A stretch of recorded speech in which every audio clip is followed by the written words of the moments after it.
Ah, Aha! Hello, David. hello.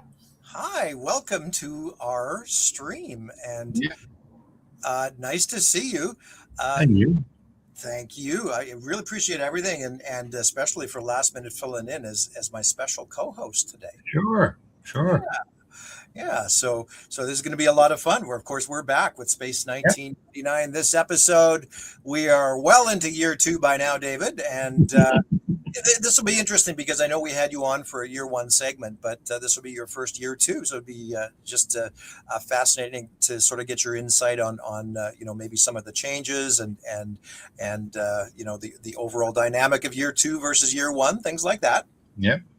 Yep, for sure. And for everybody else out there today, this is sort of an unusual time slot, number one.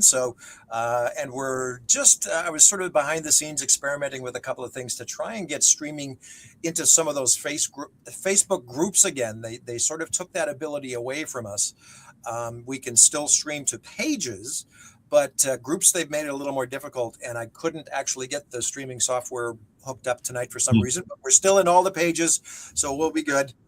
But along with everything else tonight, I'd just like to quickly introduce. We do have a special guest that's come on board last minute here, and this is Mr. Adrian Sherlock, all the way from down under in Australia. So we'll say hello to Adrian. Hello there. Hello there. All right, Adrian. We're global today. We are. We are. We're encircling the Earth. Yes. Yeah. Yeah. Yes, definitely, definitely.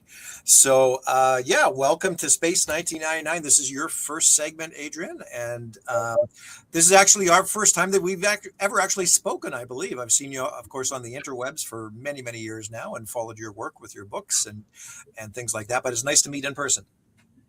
Oh, thanks very much, Warren. It's a pleasure to be here and great to have a chance to talk to both of you, in fact, because, Yeah. obviously I'm really a big fan of what you're doing. And David, of course, I've followed your work for many long years. So Thank you. always, Thank you. it's an honor to meet you as well. Thank you.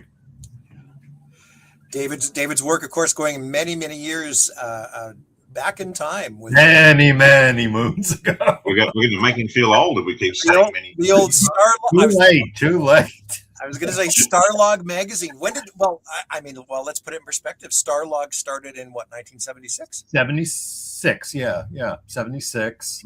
And I joined in, no, 70, I think 75 was the first issue came out Yeah. I because they think, were quarterly originally. Yeah. So I think it was 75. And I joined them in the summer of 77. So Right. my first issue was number 7, which had the Eagle blueprints. That's how they got me in. They, Bob Mandel at ITC New York, recommended that I could consult on the Eagle blueprints, and from that I got a summer job, and that went on for another 5.5 years. So, Wow. Amazing. yeah. Well, it was such a, we've talked about this before, but it was such a go-to back in the day, but, but pre-internet, I mean, pre message board and Yeah. all of that was our only resource, our only archive to keep up to date on what was happening in the science fiction world. Yeah, I mean, all the things that we were doing, like the episode guides, were like, now you just go onto Internet Movie Database and it's there. I can remember in the late 1980s when I left high school and I first started being able to actually travel and go anywhere. The first thing I did was take a trip on the train from Geelong, where I live, to the city of Melbourne, Australia. So I had to take a whole train trip and walk several city blocks in a city I wasn't really familiar with to go to a specialist bookstore where I could order the Starlog episode guide book, so I could get an episode guide on UFO, the Yeah. precursor to Space 1999, Yeah. because I'd become a big fan of that series, and I didn't even know there was 26 episodes. I didn't know how many episodes. I didn't know the episode titles. You just accessing that information is child's play now, but at that time it was the lengths you had to go to. You had to, I traveled to another city and had to order a book from the States and then go for a second trip a few months later when it arrived. Yeah. You know, they call me at my house and say, your books arrived from America, take another train trip in from one city to another, to buy this And now we book. just Like, go on Amazon and get it. yeah. So, I mean, here I am now self-publishing on Amazon. But yeah, when I think of the elaborate lengths, that if you were a fan, we had to go to such lengths in those days to just get information about a show we like. And that was just an episode guide. That wasn't even it wasn't even analytical or reviews or anything like, when I'm writing a book, I try and mix plot description with some sort of Right. analysis and review and background information, all this kind of research I do. I was bending over backwards just to get a book that just told me what the hell happened in the episodes. Yeah. So it's crazy how far we've come. Well, I mean, that's how I got into the business in the first place. I was taking a film studies class in my first year of college, and I wanted to write a paper on Jerry and Sylvia Anderson because that was the stuff that I knew the best. But you couldn't get any information on them, and I just basically, screwed up my courage one day and went into Manhattan to ITC and just hoped that somebody could help me out. And I just lucked out. And they loaded me up with all kinds of, episode guides and sales material. When we think of how the world was at that time, it's so easy for people nowadays to look back on something like, here's a Space 1999 episode that's got some talking trees or something, and they're going to say this looks cheesy or this looks ridiculous, or how did they come up with this idea, and just sort of ridicule it. But when we think, the situation people were in back then, they weren't inundated with science fiction ideas from left, right, and center like we are nowadays. Most people had never even heard of a story arc or anything in those days. So, it's often remarkable to think they even managed to pull off such generally high quality productions with what they had to work with at the time. Yeah. We take a lot for granted now. Well, considering the difficulties they ran into in the year 2 production line compared to year 1. Year 1, you had, months, a year and a half to produce that show. Here they were trying to get the show on the air within 8 months, which was unheard of in England at the time. Yeah, the British unions meant that it took twice as long really to make something as it did in the States. Yeah, that's why we ended up with double up episodes and stuff like this one. You'd get people from the States would write a comment on YouTube and say, "Oh, can you believe they only made 48 episodes of this show?" But I'm like, yeah, but that's the equivalent of making about 100 in America, because of the pace that the unions made them work at. You had unions that wanted a 45-minute tea break and would knock off at 5 o'clock or something. Right. Whereas in the States, they'd work all night if they had to get it. And they work into the weekends too, which they never did really in England. Yeah. So there's been some interesting stories I've noticed in recent years where they've spoken to the British cast and crew where they had to have an American star come over. And I guess this probably applied to Martin Landau and Barbara Bain as well. Yeah. Where they would sort of say, well, geez, these Americans were really they seemed rude and pushy, and we didn't get along with them very well. And I've often thought, well, maybe that's a culture clash because they'd come from a system where they were used to getting things done very productively, very quickly. And here the unions have got them moving at a snail's pace, and maybe it was a lot of frustration building up, or things like that. So I mean, I was in England in the 90s, staying with Martin Bauer and his family down in Wareham, and we were in a pub one night, and people came up and were talking to me and asking me, why is life here so hard right now compared to the States? And the best answer I could give them was probably because in the States, we don't, worry about what other people think. We push through to get things done, which is not always a good way to go. I mean, I'm the first person to say how much I love the way the Japanese handle things, Hmm. the way everyone does their best job possible and nobody stands around and expects, a pat on the back from Mm. everybody. But it's a culture thing. I mean, the English are used to doing things a particular way. The Italians do things a particular way, and so Mm. forth. It's only right and wrong if you are used to working a different way. And Yeah. the quality of the filmmaking in England is superb just as much as it is in America. It's just a different way of life. And maybe it's a better way sometimes. Maybe people are less stressed out. You know.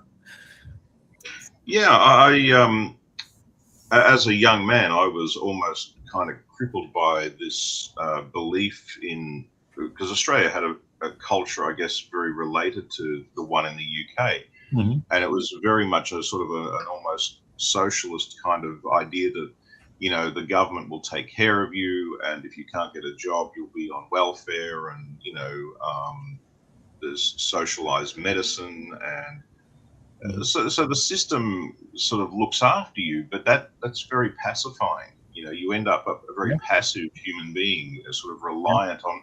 And so if I had problems as a young man, I would buy into this idea of sitting around kind of complaining, saying, well, why doesn't the government do something, or why doesn't society change, or when are they going to fix this, fix that, and then my life will be okay.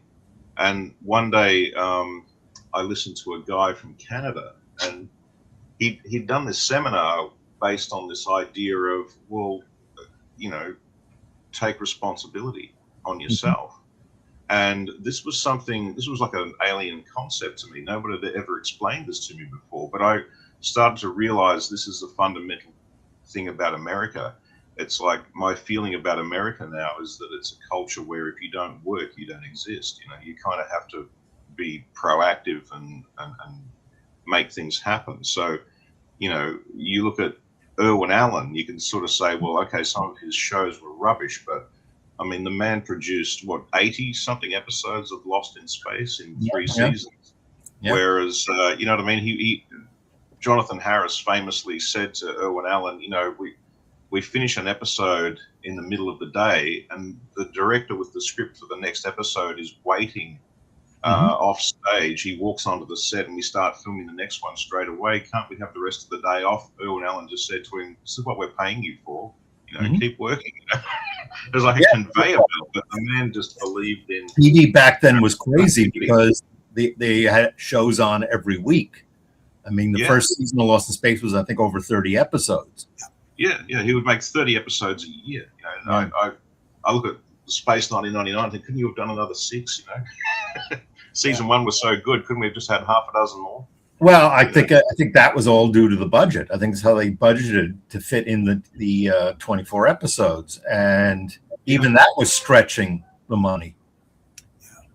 But yeah. this what you're mentioning, guys, is this cultural difference, and when we talk about year two versus year one from a production standpoint, this lends very much into who Freddie Freiberger was, right? He Mhm. was that Yeah, American yeah. producer, He really right? brought the American sensibility Yes, across to yes, production, didn't he? hired to do a And job. shot They wanted content, and he was boom, boom, Well, boom. Like this. and the funny thing is, when we did, Rob Wood and I did the book with Chris Penfold. Even you wouldn't imagine at the leisurely pace they did series one that it would be this giant eating machine for scripts that you constantly had to hammer out scripts. But now imagine the pace for year two when Mm, they were, even producing 2 episodes simultaneously. Yeah, And, for good or bad, they had to have a script ready to shoot. yeah. So that's I mean, why I've you got have a much more unevenness in the episodes. yeah, yeah. I mean, I've got some, criticisms of year two, obviously, as I think we all do. Yeah.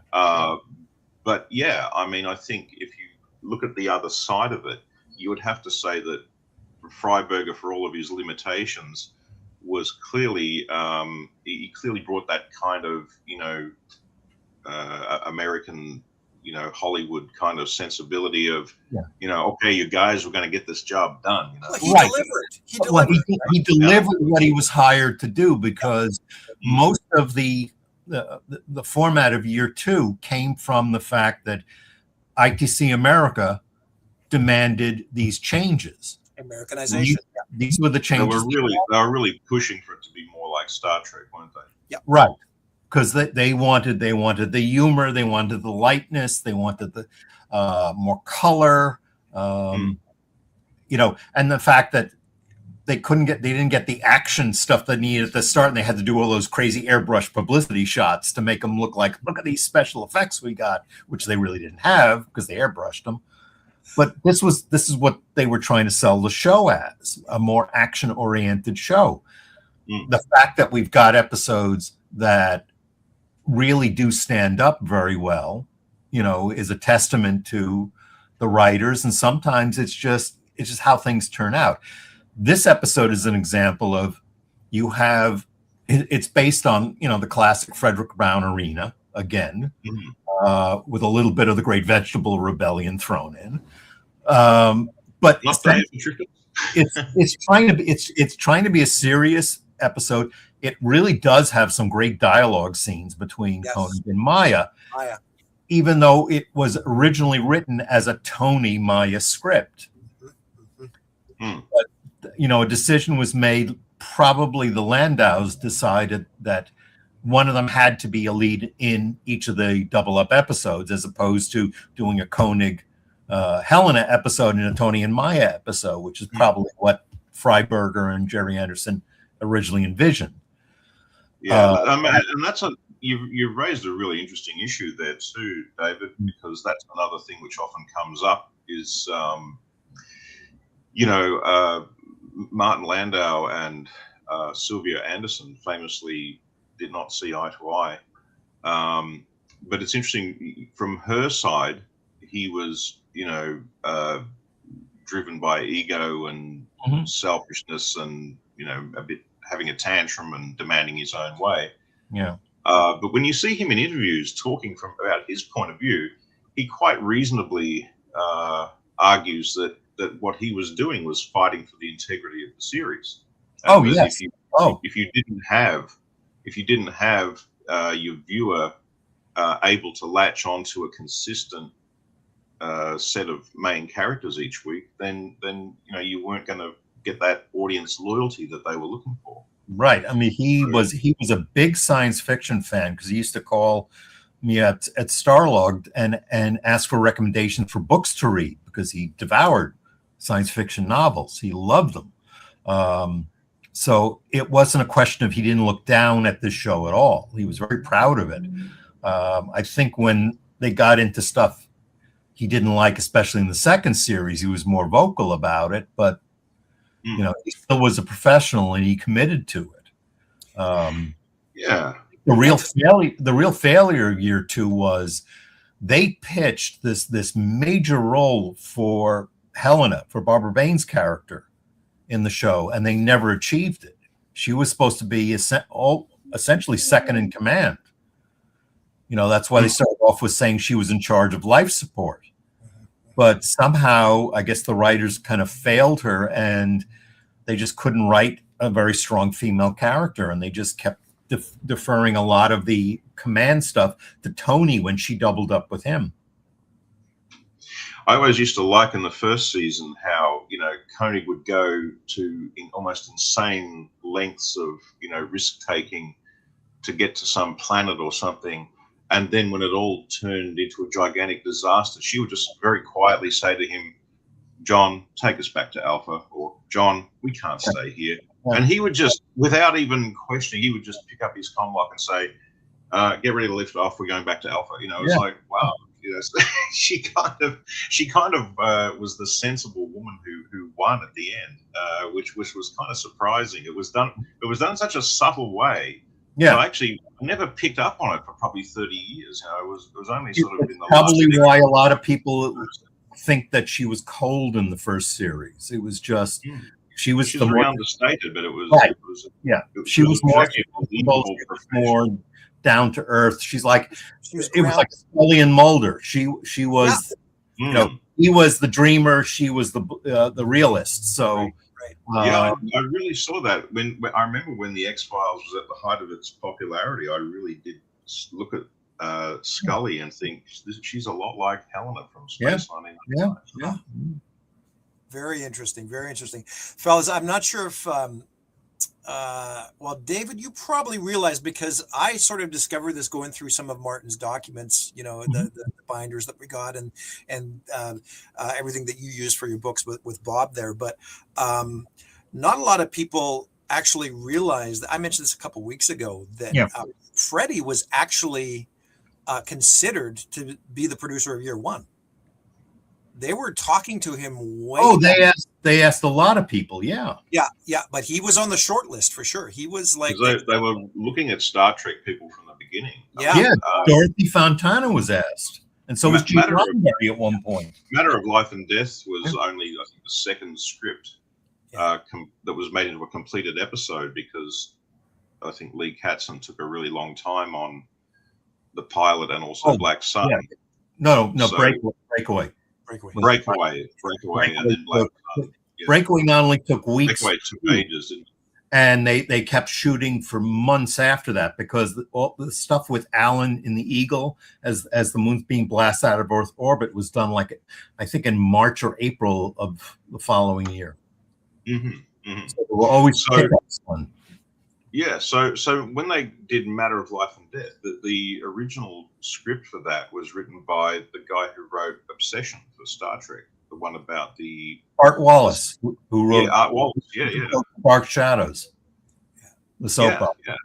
Yes, that's right. I saw Art Wallace's name on Dark Shadows as well. I was watching a bit of that a few months ago. I have his original script here.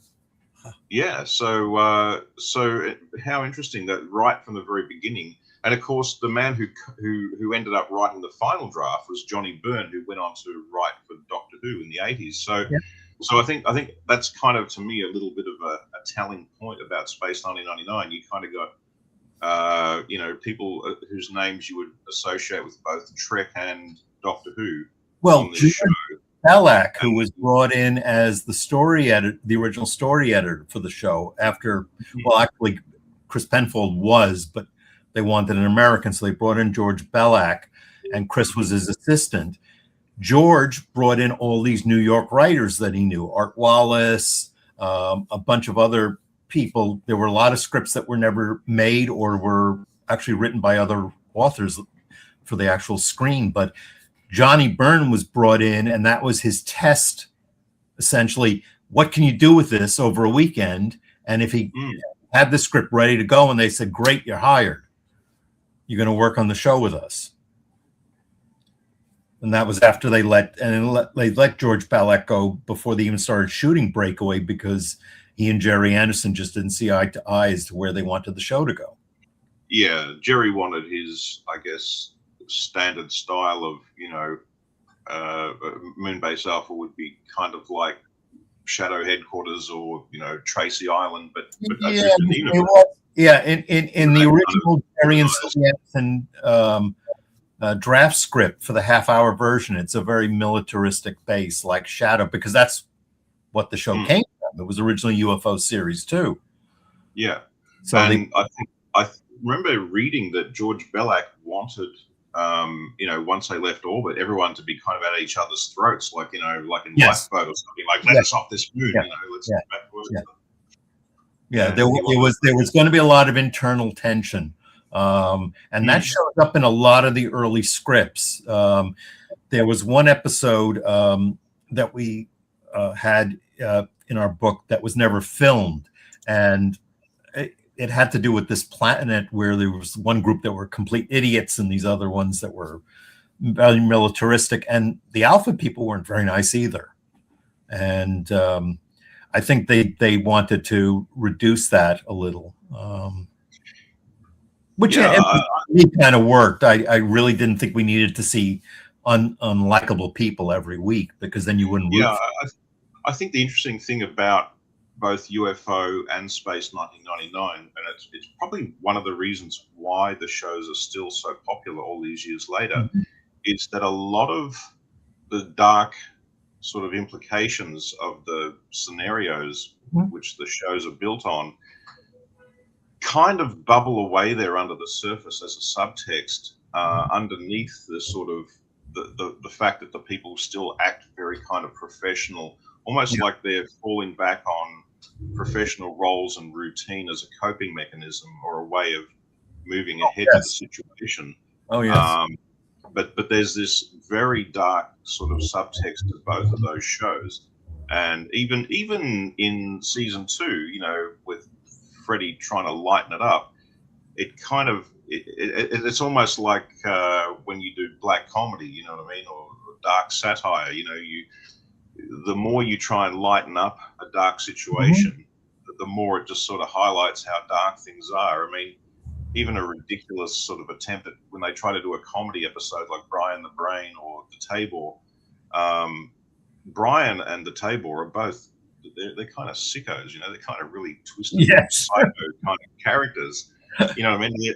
They've brought on to make it, oh, we're going to have a fun one this week. We're going to try a little bit of comedy on this show. We're going to have a funny episode. And it's like, you get to the end and go, hang on, he wanted like Koenig to sell Maya to him, like this is like trafficking. He wanted to traffic a human to him or traffic a woman to him. You know, this guy's a piece of dirt here. You know, he's a low life. You know, and Brian, you know, slaughtered his creators. He's a robot. He's an AI who slaughtered his creators. So he comes on all funny and jokes like he's trying to be Jerry Lewis in outer space, but underneath he's this twisted lunatic who murdered everyone. Like it's like a newborn child. This AI, the child that murdered its parents. You know, it's homicidal maniac computer. You know, so that's an interesting point about the show. Even the very understated performances in season 1, behind these very quiet, reserved kind of whispering conversations of John and Helena, there's this very dark underpinning of, you know, we're adrift in the blackness of space here. We're on the verge of survival. We're telling everybody that, oh yeah, we're going to find a place to live, but come on, we're probably doomed here. You know. Yeah. So yeah, there's some very dark stuff, and maybe Jerry's insistence on keeping it squeaky clean on the surface kind of paid off, because you get this scenario where people are acting like it's okay, but underneath there's a dark underpinning. It kind of starts to have an unsettling relevance to what real life is like in a way. Well, that's true. We go to work, we eat 3 meals a day, but then we look at the news and we think, how is the world okay? No, as I said, that's true of all his shows. It was always, as oh, the Tracy family rescues, all these people, but everyone's always at the point of death or something. Or Captain Scarlet with all the great colorful costumes and neat gadgets, and yet they're still dealing with aliens that kill people randomly and resurrect them as zombies. I recently had an interesting thought about Captain Scarlet, that it's kind of Thunderbirds tipped on its head, because in Thunderbirds, you're a likable person, a regular Joe. You get into some trouble, you send out a radio message, and international rescue comes and saves you. On Captain Scarlet, you're a nice, likable, regular Joe. You get into some trouble, no one saves you. You actually die. Then you get brought back to life as a zombie by aliens, and then the people like international rescue show up, but instead of saving you, they just kill you all over again. Right? They blow you to smithereens. It's like it's a really nasty turning of Thunderbirds on its, like an inversion of it. Even the original concept that the Andersons came up with for Space 99 was dark, because they were focusing on the theory that having the humans thrust out into space, they weren't explorers. They were essentially the virus that was going to contaminate the purity of the universe. Yeah, I mean that comes up in War Games too. Right. Right. You can sort of see all of those sort of ideas about war and it's such a War Games, and it's also in the Missing Link episode. Yeah. This idea of a world without fear. Yeah. When that contains some of the best dialogue, I would argue, in the entire series, where, you know, when is it Peter Cushing's daughter says, look, there are wonders out there, you know, beyond your imagination. All the good things you've ever wanted on earth, I offer you, a world without fear. Yeah. And that image, Helena says it in War Games. It's reminiscent of that same fear, very strange, beautiful. We've lost even this episode has some wonderful dialogue, because there's the whole thing where Conan's talking about his first wife and her dying in this world war, and then Maya says people fought people because they were different. Well, that's disgusting. Yeah. You know, that was a great scene. In the beginning of Rules of Luton, and we're finally getting to the episode. Yay! Yay. In a roundabout way. Please, you're getting rested. We got there. We got there in the end. There's this part where you know, she says, "Do we have to kill them?" And he says, "Maya, yes, in order if we want to survive." At the very end, when he finally overpowers the alien, you know, he looks over at Maya and she shakes her head like no, and that's when Koenig goes into his rant and yells, you know, "No, I will not kill," you know. Yeah.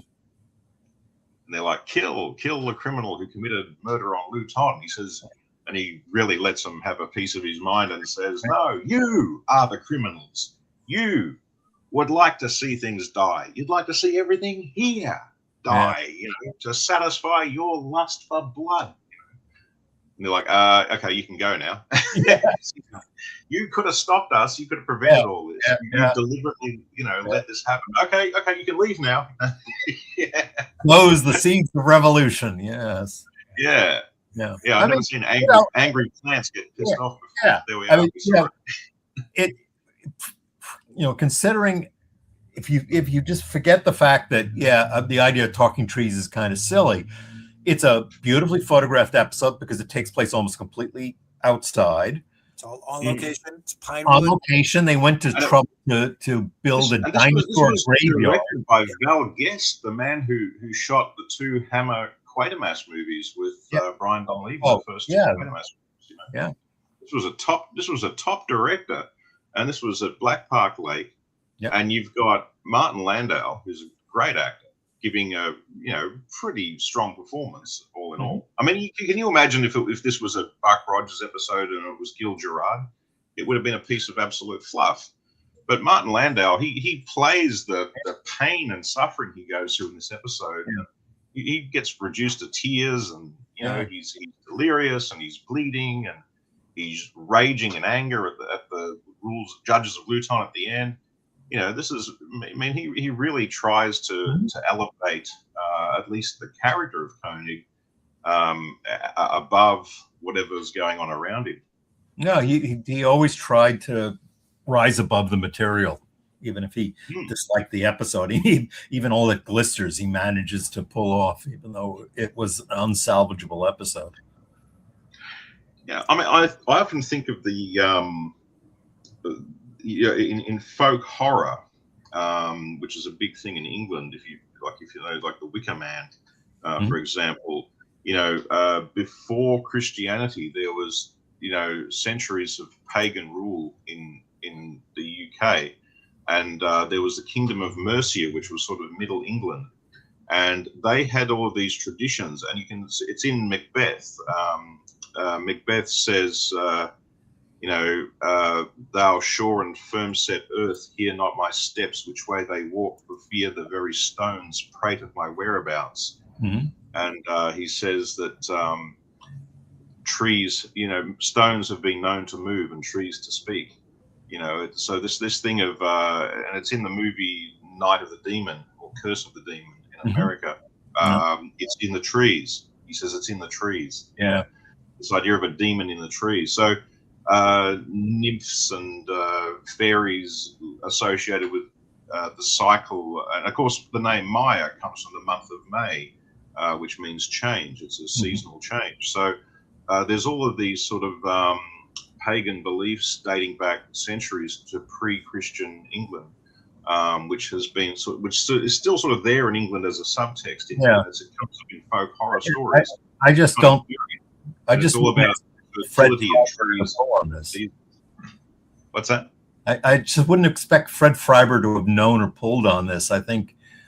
No, but the idea that we just see the trees, Oh, yeah. just motionless trees, and then this sort of disembodied voice. It's almost like it could almost be interpreted by the viewer if you think of the, what do they call it, the death of the author, where you never mind what the author intended. It's what you take from the episode as a viewer. Mhm. I see three trees and I hear this disembodied voice, and I think it's almost like the tree spirit or something. You know, it seems Mhm. almost like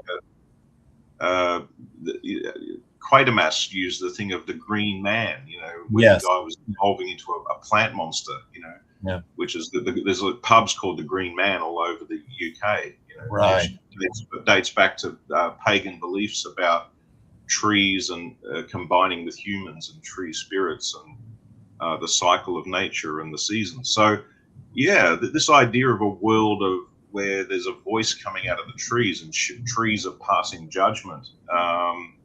It's not bad. It's not as, I don't think it's as bad as people think when they look at it from a purely objective standpoint. Go, oh well, it's talking trees. That's ridiculous. You know? Well, But and if you tap into this idea of there's an intelligence speaking, Oh, and to definitely. see three trees there, like a trio of like the three wise monkeys, you know, sitting in judgment. That's kind of an eerie image in a way. It's not bad actually. well, absolutely. All I was going to say, guys, is that, I mean, what you're sort of making me realize here, Adrian, is that there was actually, when you dig deep, there was some pretty interesting and unique science fiction concepts in year two. But I think the problem was that they were, because of all the tonal changes, they're kind of all glossed over, right? Well, I think in the hands of Yeah. another writer who would know a lot of this backstory that Adrian has Right. brought up. I think, I mean, like Nigel Neal could have turned this into a really good horror episode. Or Imagine if this episode had happened on Earth and someone was actually in the town of Luton or something, and they went up in the hills and there was just a disembodied voice coming out of the tree, and someone just said that's the spirit or something of the trees, and maybe the person was dressed in like a pagan type costume with antlers or something on their head and doing some sort of weird, you know, ceremony of the, you know, the sun god or something, you know, or something about. There's the M. Night Shyamalan movie where the trees are poisoning. That's right, yeah. The earth. I mean, I'm not sure he did a great job of it from what I've heard, but again, the idea wasn't really as bad. I think people kind of rail on the concept, but there have been, you know, a lot of Japanese folklore is going to spirits and trees and stuff. I think in the hands of a writer who maybe even had more time, you know, a 1 hour episode certainly would not have serviced this well. You could have made something even better about it. I think, you know, Fred just started off with the concept of taking Arena again, because everyone else has used Arena. It was used in Blake 7. It was used in Buck Rogers. It was used in an Outer Limits episode. Yeah, fun games. Yeah, so it's an off-used concept. It's become a standard of the genre. It's a trope. Yeah. Yeah. Even the Darmok one in Star Trek Next Generation is a variation. Yeah. So I don't fault the episode for the talking trees per se. As I said, the episode had a lot of great moments.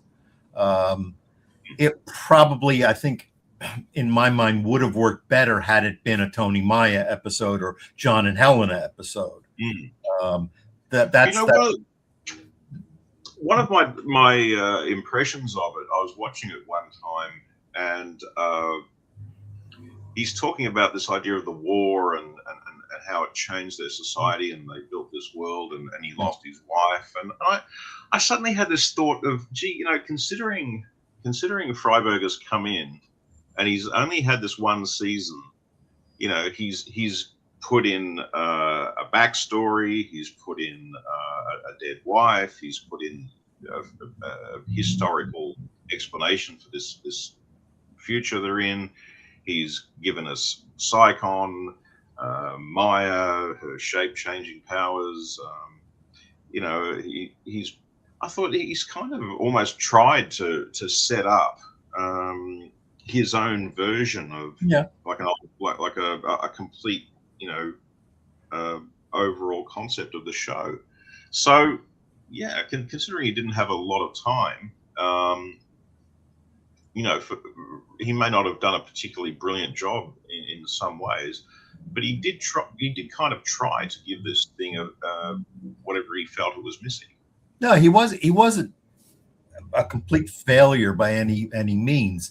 The biggest sin was simply just ignoring the fact that season one existed, which just created just all kinds of oddities between the shows. But he tried very well to deliver the show he was hired to do, and in that respect, he did a good job. I mean, certainly not all the episodes that he's credited as writing as Charles Woodgrove were terrible. I mean, I know there are some people who think Space Warp is a bit mindless, but I think it's a fun episode. Yeah, it's got its flaws, but it's a real popcorn episode. I think that's how I described it in my book. Yeah, and sometimes you need a good popcorn and just watch it. It's just a rip roaring runaround. Yeah, but again, this is the great thing about the show is every time you kind of say, well, this episode is one of the worst ones. There's something that salvages it. Someone pointed out to me that the eagle going nuts and spinning out of control and crashing in the hangar is one of the best special effects they ever did on the show. Yeah. So I thought, well, yeah, there is that. But then, of course, it's directed by Peter Medak, who, I mean, this guy directed an episode of Breaking Bad, which is, I know, the most highly acclaimed drama of all time. Spectre and Space Warp. Wow! Visually, his setups and camera angles just incredible. Yeah, I mean, there's a scene of Tony Ossoba and a couple of the other guards, might be Pierre or one of them, in their purple sleeves going along the corridor, and the camera seems to be rolling along at floor level, looking up at him, making this corridor look huge. And he's just got some amazing wide angle shots and very wide lenses and things he used to make the base look bigger and make the which it wasn't in the second for year two. That was an achievement. I mean, sometimes the smaller base added to the claustrophobia, which worked. It's just that, nowadays when we sit and watch 4 or 5 episodes in one sitting, you suddenly realize, we're in the same corridor, we're going to the same room, which you weren't meant to do originally, but it's the different strengths between that. That's why I always think of year two as sort of the reimagined new series. It sort of stands alone on its own, because it really doesn't offer any tie into the first season. Because it was almost a soft reboot. It was. Well, oddly enough, it was actually in Starlog. I read comments from, it must have been Jerry or Abe Mandel or someone. There was something in there, and it was an explanation about season 2, and it said the reason they moved underground was because they'd realized they were vulnerable in space. Yeah. And so after reading that, I just thought, oh, okay, so this is a few years later and things have changed, and so it was kind of like, when the comparison I would make would be the first 3 years of Tom Baker Doctor Who, which was gothic horror, very high quality, very atmospheric and scary. Behind the sofa, watching the scary stuff was kind of. Holy smokes, guys. Hey, oh wow, Anton Phillips. I chatted with Anton. Thought he would want to join us. Hasn't he heard enough about me? Lovely to see you again. So it was kind of like, season 1, if you think of Force of Life or the Troubled Spirit, or the Dragon's Domain, you were scared of Bridget as a kid behind the sofa, kind of like the gothic horror era of Doctor Who. But then if you look at Tom Baker, they wanted to tone down the horror. Tone down this horror, bring up more humor. And so you then got 3 seasons where it was kind of lighthearted. And Douglas Adams came in and you got a space pirate captain who was literally, he was a robot pirate, and he had a robot parrot, and they had to cut lines out of the script that was pieces of silicate, and so I feel like season 2 was kind of like that. It was like it was like they got told to amp up the humor and that definitely was what he was supposed to do, and essentially, Jerry took a back seat, and he just was, production as far as making sure the effects were done in time and everything, and it was Fred really running the show. Yeah, I think it's kind of a pity in a way that he was less involved, because I think if you listen to Sylvia, she said you had to kind of fight for that realism. She said she would have meetings with the writers and sort of say to them, yeah, that's a great idea, but it's not believable, or you've got to keep it believable, keep it realistic, you've got to keep it so that the audience can buy it. And she commented, I don't know how much she actually watched of season 2, but she said that she suspected that Fred Freiberger would go with a good idea, even if it wasn't particularly believable or convincing or realistic. It was just, I've got an idea, let's do this. Well, because it looks good on screen. They had to have monsters, which is what they really want. They wanted, the guys in the gorilla suits. Yeah, well, that's right. There's 3 monster runarounds. Right. This is what the American producers wanted, because back then, this is what people like Abe Mandel thought science fiction was. Was pulp adventures. That's all they knew from. That's why shows back then you didn't get too many serious science fiction shows, because you were selling it to people who looked at science fiction as something for the kids. Yeah, I mean, honestly, I do feel now that we have gone to the other extreme. Yeah, I do kind of miss a lot of the the simple self-contained stories, the characters who aren't talking about their feelings or their personal life continually while they're trying to do their job. I kind of feel like we've swung so far in the opposite direction, but it's actually made me look back on a lot of the shows from the 60s and 70s and say, there was a lot we didn't appreciate at the time, how good we had it, because a lot of those shows were great. There was still things of interest there, but it was kept in check a little bit. It was never out of hand. It never overwhelmed the entertainment. It was often just a subtext with a hint here and a hint there. Yeah, well, the character drama was added to flesh out the plot. Now it's the character drama, and then they try and find a way to shoehorn a plot around it. Hey, guys, I just want to mention real quick, Anton, if you're still out there, it looks like you were maybe trying to join in. So I've actually just sent you a link via email. If you're still around and still want to join us, you're more than welcome. Oh, it would be lovely to talk to Anton Phillips on the show, wouldn't it? Yeah. Anton made a really interesting comment, I thought, when I saw him talking on Facebook, which was that sometimes the second season looked cheap, whereas he said in the first season it never looked cheap. The first season was based on 1999. I mean, now that you watch the show on Blu-ray, you could see that even the sets looked scuffed. I mean, I always thought that the reason they had these sticker labels all over the place was to cover the cracks in the wall. Instead of repairing. I actually did a what's that? You can do that thing where you look online and ask what money at a particular time would be inflationarily adjusted. So Space 1999's budget, inflationarily adjusted to now, came out at I think it was $98 million. So I guess with 48 episodes, it's about $2 million an episode. But they have a lot less money for the second series. The salaries for the production personnel from year one. Everyone got a pay boost. That's also why a lot of people like Brian Johnson and stuff were in the main title, in the episode main titles, because that was part of the deal to, you know, give them a sort of bump in recognition, as well as giving them a bump in salary.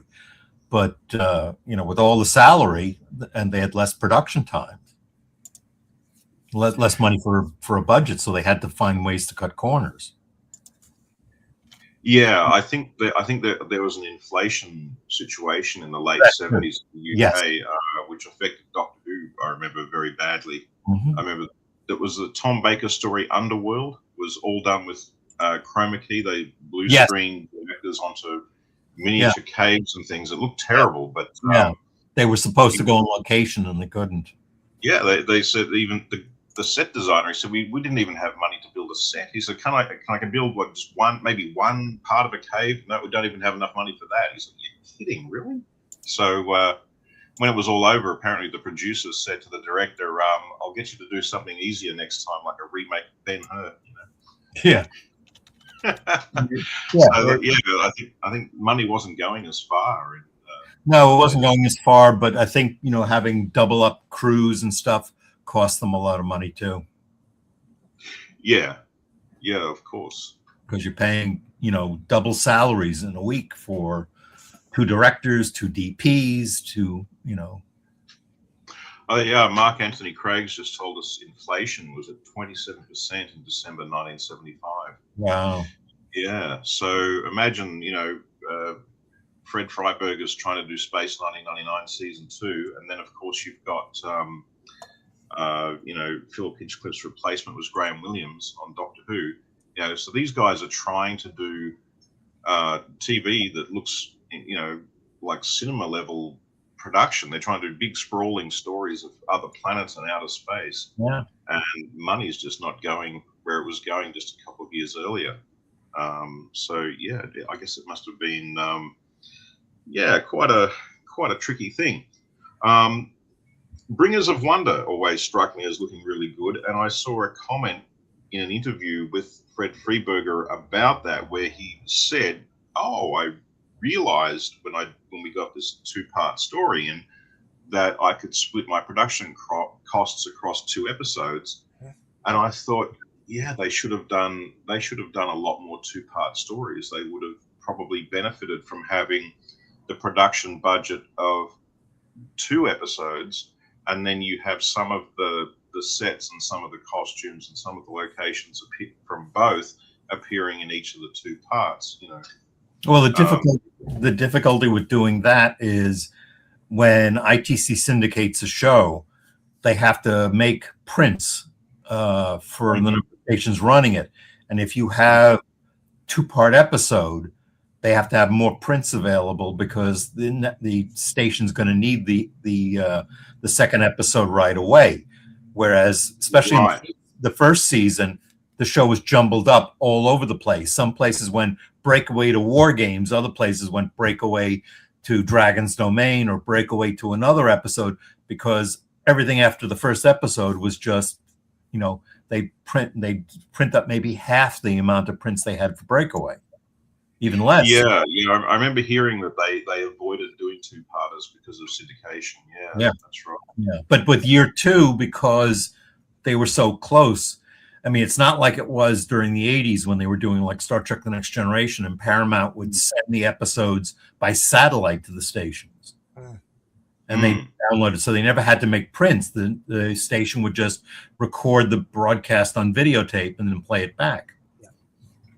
Yeah, so you know, I think when you look at Rules of Luton and you know, the beta cloud, you know, I've sometimes thought, well, you know, why not have, you know, if you're going to have a monster runaround, why just have one monster runaround, but make it a 2-parter rather than doing 2 separate ones? You know, have maybe someone goes down to a planet and there's a bunch of monsters down there chasing people around, and then in part 2 they get back to the base, but one of them comes back to the base, and then they have to deal with it on the base. And you know, it's something like that. You know, split it. I mean, there are things that could have been done. I mean, you know, and there were advantages when they did Bringers of Wonder.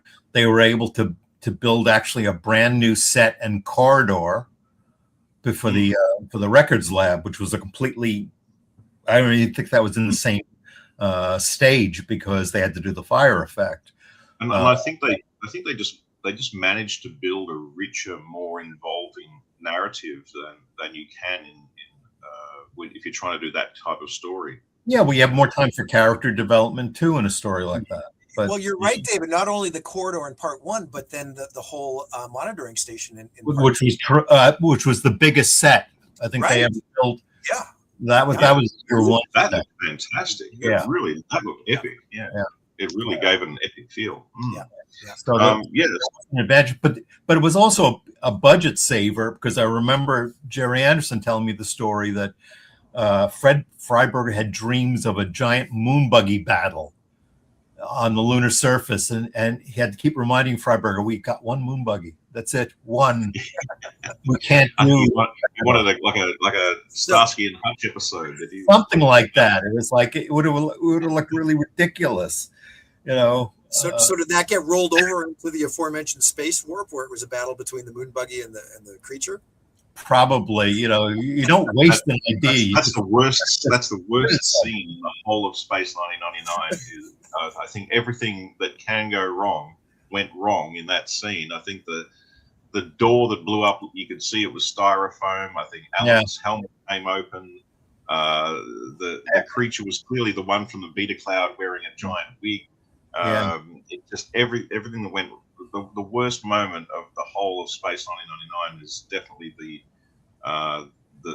the moon buggy chasing the monster on the moon surface in the Didn't the moon surface itself sort of get kicked up, or it was like almost like a fabric of some kind? And as the moon buggy is doing the roll on the rock, it retained its dignity. Yeah. But the set of the moon retained its dignity, but I think everything else went wrong. And Derek Wadsworth, I loved him. He was a terrific guy, but doing the John Barry routine where you play action music against a slow moving scene didn't work there. Did not work. I mean, it just kind of made it more tedious. My feelings about Space Warp have definitely softened over the years. I appreciate it now as a fun run around. Yeah, there are other things about it that are great, and I mean that's why I used it when I did Cosmic Princess, because I thought it paired nicely with Metamorph as a Maya story. So it does have a lapse on the moon, unfortunately. Yeah. But still, out of 48 episodes, they did. If that was their worst, well. I don't think it was. I don't think it was their worst. No, I think the episode that disappointed me the most was Catacombs of the Moon, and really? that was always because before the episode aired, Bob Mandel wrote this press release for the episode about these Dali-esque visions, and he sold up what it was going to look like, and all we ended up with was a poster bed, the leftover moon mountain cutouts from outside Koenig's window, and fire sticks, and it was like, what? I saw that on I didn't hear any of that, and I just saw it on free-to-air television on a cathode ray, and I saw this vision of a 4-poster bed with these sort of drapes and this woman there, and the guy trying to reach her, and he can't get to it because of a ring of fire, and it's outside on the moon. And it seemed kind of surreal. I like that. Yeah, but it just wasn't what they had promised me. Right. Yeah. We've been joined by the man and the legend himself, and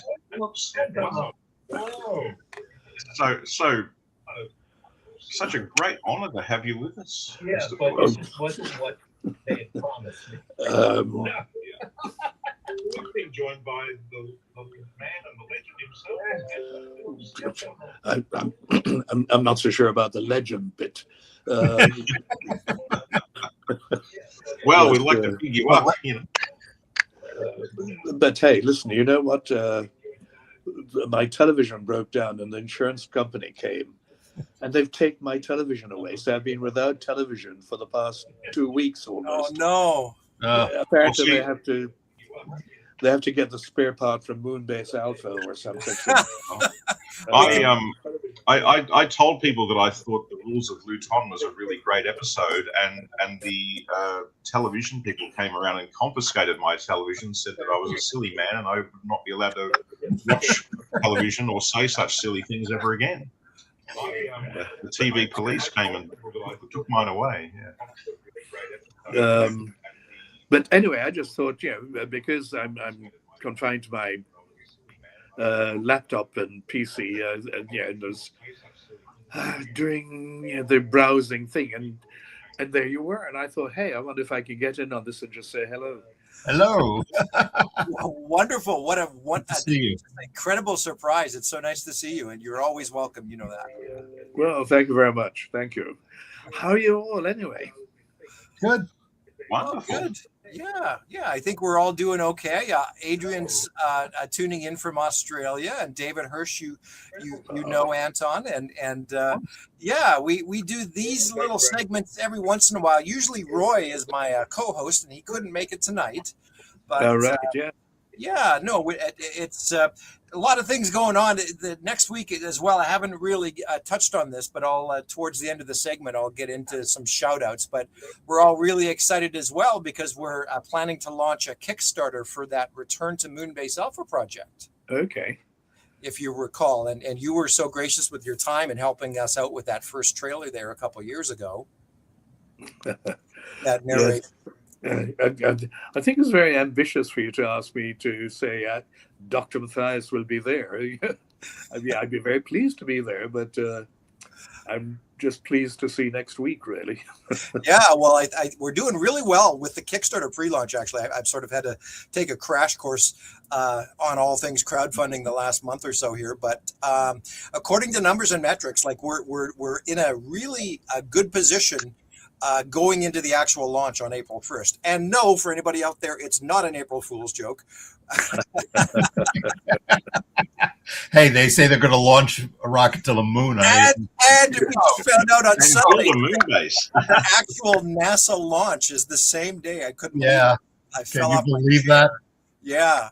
So they want to orbit a woman around the moon for the first time. Right. And then, the they've announced they want to build a moon base. Yeah. So it's all coming true. Yeah. Crazy. Anton, how have you been? You're back home in the UK now? Yes. And you went away for a few months again.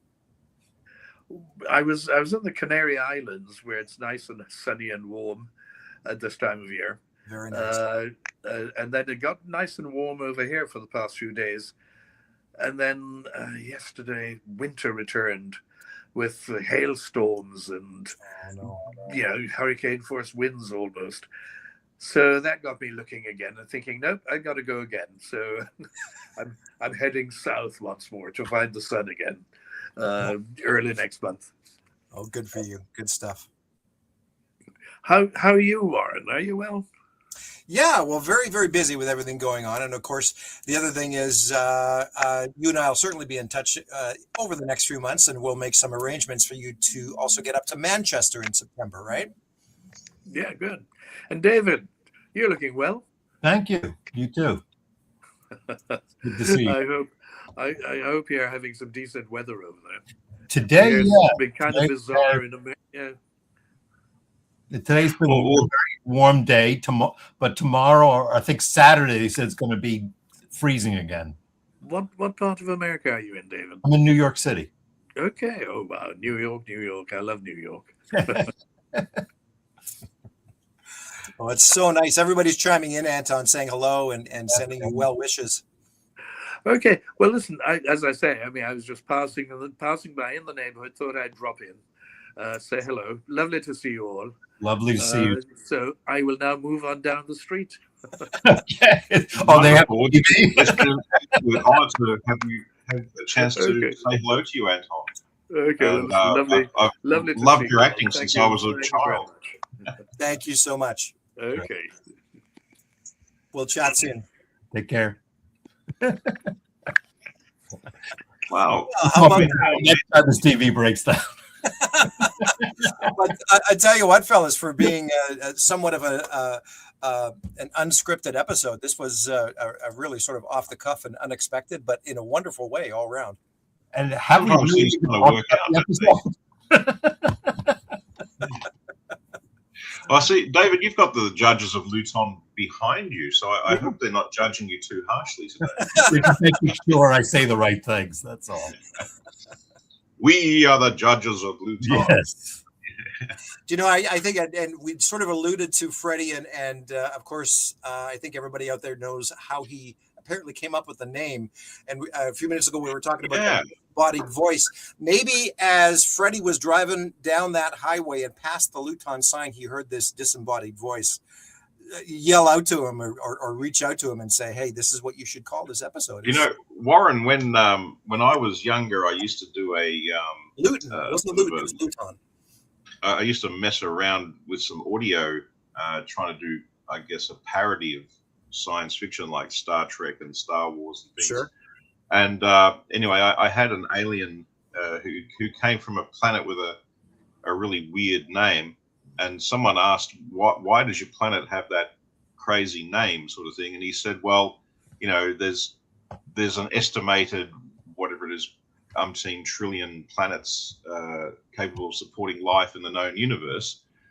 And he says, so they were bound to run out of sensible things to call them sooner or later. So I think, well, that's how they came up with Earth. Yeah. So I think, well, yeah, maybe. Well, if it can, yeah, when you think of it that way, well, there's only 26 letters in the alphabet. There's probably bound to be a planet called Luton somewhere in the damn universe, isn't there? You know? And then I started thinking, well, hang on, I'm from Corio. I wonder if there's, in Geelong, I wonder if there's a planet Corio somewhere out there. And then that got me into all sorts of, is there a planet called Croydon? And, is there... I mean, if it's only certain combinations of letters you can come up with, it's only 5 vowels. They've got to, if you translate all the planet names that aliens have got, there's bound to be a planet called every mad thing, really. Well, pretty much, and I guess Sol 3 just didn't have the same ring to it, so that's no, I guess not. Yeah. So isn't Luton on the way between Heathrow and Pinewood? Yeah, we did a day trip when we were in London, and to get up to the Science Fiction Museum in Milton Keynes, you pass through Luton. That's probably where he saw it and thought, what an exotic name. Someone from Luton, someone from England told me once via the internet that the first rule of Luton is don't go to Luton. Right. So, yeah. Wow. Yeah, Bognor. Yeah. We're on the planet Bognor. Yeah. So that could happen. I can imagine that. Boy, I got to say something. There's a bunch of new names out there, guys, and Lauren Bacall. We have a Lauren Bacall out there. Oh, wow. So, and if you're going to name yourself something, I mean, yeah. I'm chalking this up because I've actually, the last since about the first of the year, I've really been trying to expand these groups I moderate here online because I knew I was going to be leading up to this Kickstarter. So there's a lot of new folks that have joined just in the last few weeks. And for anybody out there, maybe even tuning in for the first time, thank you for joining the family. And we really appreciate all your support out there, including Lauren Bacall. Well, so I don't know. Did we kind of get to a final opinion about the rules of Luton? What's our overall feeling about it? Listen, the one thing that I didn't chime in on is, we were talking about, a lot of dynamics between year 1, year 2, and when we mentioned the trees, there's a callback, of course, to Troubled Spirit. The way there is. Mateo was communicating with plants experiments there as well, and so is maybe an extension of that or that idea, perhaps. Well, there was a lot of that in the 60s and 70s about ESP and trees. Yeah. And it made me think, just listening to you guys discuss this, that Dave, you brought up all the glisters as well. And one of my observations when we did all the glisters a few weeks back with Eston Dunn was that I didn't have a problem with, just as I don't have a problem with talking trees per se. In my mind, it's an interesting science fiction concept and the same with the Rock. Day of the Trippers. I mean, the idea of living or intelligent trees as aliens is well and truly part of science fiction, definitely. So it's I mean, there was an Outer Limits episode which was based on a novel called Corpus Earthling about watched that again recently. These alien rocks talking. Yeah, I love that episode. That was a great episode. That had the actor who played the vampire in the Night Stalker movie. Kolchak, Night Stalker. Janos Skorzeny, the actor who played him. Yeah. It just the problem with all that glisters, which was evident in the original script, because it was rewritten many times. It just, because there was no communication with the rocks per se. It kind of was an episode of people just walking back and forth from the Eagle. Right. Yeah. Still certainly not without its problems, but yeah. There's always, I find there's always a plus side. And, one of the interesting things which happened for me is All the Glisters was the first episode of season 2 that I saw. It's the only episode where there's no scenes on Alpha. So I actually didn't realize that. I had no idea Bergman was gone. I had no idea that Alpha had changed, Yeah. And that brings me to an interesting point about Rules of Luton. The Alpha scenes are so short that they're almost, you could have actually not had them. You could have set the whole thing entirely on Luton and maybe just have, Tony's in the Eagle doing some repairs, rather than flying back to Alpha and getting another Eagle. He could have landed and done some repairs. But it was a way to get him off the off the planet and out of the episode because he was busy. But I did wonder if it might have been. I just sort of wondered if it might have been to the benefit of season 2 to have more episodes set entirely on a planet where you don't see Alpha at all.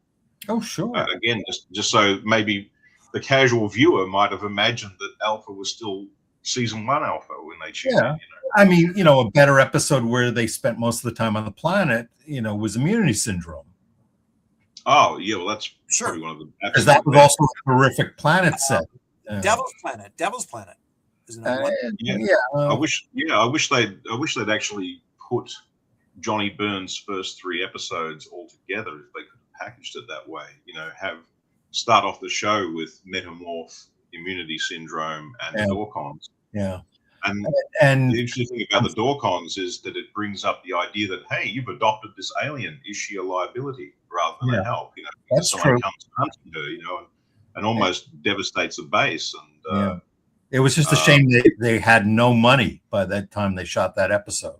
Yeah, it still has a lot of stuff that looks quite impressive. Though. That's the only time that underground command center takes a hammering in the whole of the second season. Yeah.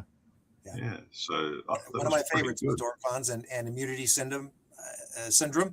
One thing I thought of in relation to Rules of Luton, your comment, David, about it maybe playing better as a Tony Maya episode. You said earlier. I had a thought. I always thought that was the failing of the double up episodes because.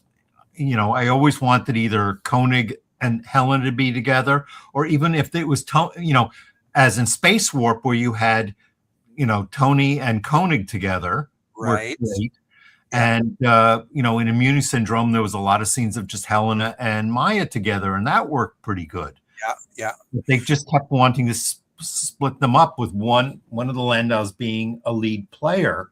Yeah. And I think, it shows really badly in Mark of Arcanon, where Helena really is almost just following behind Tony like a puppy. She's not really taking command, and she should. Mm-hmm. No, not Mark of Arcanon. Sorry, the one with the robots. Blank on the title. Oh, One Moment of Humanity. One Moment of Humanity. Yeah. With the fake alpha base, it just didn't. I guess it didn't work for me because I saw the characters differently, and I liked the idea that they were playing up the Koenig Helena relationship as more of a couple than they did in the first season. Well, they were, but it's interesting that in many instances early in year 2, it's Helena and Tony that are paired together, and Koenig and Maya. It's almost like there was an agenda to split them up in some ways. But no, what I was going to say in relation to Luton here is because it was changed for whatever reason to be Koenig and Maya that were stranded. The scenes with Tony, I think, play a little better because they of course were building that whole idea of a Tony Maya relationship, and you can sort of see in some of Tony's scenes his desire to find them, and he's so driven. Maybe that's a little bit because he's got sort of a thing for Maya at the same time. Well, yeah, that's laying the groundwork early on, but and we know it was originally a Tony Maya story because of the fact that when Michael Butterworth novelized it, that's how he had it, because he worked always from the first drafts. That's right. Yeah. I always thought that they missed a trick in the second season. I suppose, again, it probably comes back to what you were saying, David, about the need to make things simple for syndication. Yeah. But I always thought they kind of missed a trick by not having an episode where Tony and Maya first meet. She's introduced in the Metamorph, but she doesn't actually meet him. First meeting episode would have been great, Right. Yeah. To have his first impression of, oh wow, who's that? Well, I think what was it? See, I hate when I blank on people's names. And he'll kill me because he knows me. Give me a hint. He also wrote a Space 1999 making of book. And he did a couple of the novels, and I did the intro for his book. That's where he's going to kill me. Was that through Powys, David? Yeah, through Powys. I'm trying to find the book on the bookshelf. So it wasn't. Wait. No, he was just on John Kenneth Muir. John Kenneth Muir. I'm sorry, John. I'm sorry. I said Kenneth Johnson. That's V. Yeah. John Kenneth Muir. The book I wrote the intro of picks up where Metamorph leaves off. Right. Yeah. So he fills in that gap between Metamorph and whatever episode you want to proceed. So he does a nice job there of, I think, introducing them. That would have been a nice touch, is to have that introductory episode, because that's, I think, a lot of people's critique is just episode 2. It's just like she's a part of the crew. There's no transition. There's no learning. Alpha's ways or systems or protocols. It's just like, boom, she's there. Yeah. And she's there, and she's suddenly the science officer and blah, blah, blah. Yeah. But that's the reality of syndicated television. There's no continuity, no building up over a long period. I mean, they certainly tried to do that with UFO. And unfortunately, when you watch it out of sequence, as most people did, it didn't work. But then when you watch them as they were produced, suddenly the continuity shows up. Yeah. There's an interesting thing came up the last time I was rewatching season 2. When I watched All That Glisters again, it suddenly occurred to me that Dave Riley is the only other guy who ever thinks, hang on, I like Maya too. Why is Tony the only guy on Alpha who's allowed to like her? He actually, takes a shine to her himself. Yeah. And then they played into that with the part where he looks at her sideways and sort of says, "You too, huh? You also think the only thing I care about is that damn rock." He kind of has that feeling of, oh, everyone despises me, and I'm going to try and make up for it by doing something, brave and heroic. Exactly. At the end. Yeah. And this was an actor who was well known in Britain for playing a lot of dodgy or dark characters or villains. So it was quite interesting seeing him playing a humorous and sort of sympathetic character for a change. Patrick so even though it was kind of a wacky idea that I wondered whether the fact that he was meant to be like a Texan, but he ended up being Irish. Maybe he couldn't do the accent. Yeah. did they kind of split the difference and end up with a strange amalgam character, Yeah. an Irish cowboy? It made no sense. But then they play up on that, and it works. They kind of they kind of played up on it and made him a quirky character. And the funny thing is that at the time, as I was kind of a kid at the time, it didn't really bother me. I kind of chuckled at Nick Tate saying, fastest gun on Alpha, pushing his hat over his head and giving him a bit of grief. It kind of felt like it kind of fitted. And I mean, it's got the whole cast of, it's got everyone. It's got John, Helena, Alan, Tony Meyer, and it's funny. Space 1999 is a funny thing. It's a funny phenomenon. It's one of those shows where even when it kind of sucks, it's kind of like, this is definitely one of the weaker episodes, and there's a lot wrong with it. You can still kind of find some good points to it, which those Roy and I've talked about that going into year 2, guys. You got to focus on the golden nuggets. You'll find them. Yep, they're there for every week. And, we were used to that with shows like that, where you would have, out of 24 episodes, if you had 5 really good episodes, it was a good series. Yeah. It was always that wrong ball. And I mean, you could compare Martin Landau to Guy Williams on Lost in Space, where if you look at Lost in Space, even if the entire episode was completely surreal and ridiculous and outlandish and played absolutely for laughs, Guy Williams somehow kept John Robinson a very credible leader, a very believable father figure, a caring, level-headed man who wouldn't brook any nonsense from anybody, and always came across as kind of brave and devoted to his family, protective, thoughtful, and even with a little wry sort of sense of humor. Like he's about to clobber Dr. Smith, and Dr. Smith turns around and black eye, and Guy Williams cracks up laughing and says, "Come on, Tiger, come back to the Jupiter 2. I'll see if Maureen can find a beefsteak for that eye." Yeah. And it's like, hey, he's even got a sense of humor, In real life, he would have killed him by the second episode. He would have thrown him out of damn airlock, for endangering his family. That's true. Yeah, but Maureen wouldn't have had that, which was clever. No. That was quite interesting. She wouldn't have her husband doing anything kind of ruthless. So, and somehow they kind of crazily got away with it, because you had this wonderful moment where someone says, why would you want a character like Dr. Smith around? Isn't he a absolute liability to your expedition? And Maureen Robinson just says, that would be our problem, wouldn't it? I thought, so wow, it's kind of interesting. So Landau did the same thing. I always thought he maintained his frame, if you want to put it that way in modern terms. He kept Koenig as consistent as he possibly could, and as believable as he possibly could, even if the situation around him sometimes got a bit way out.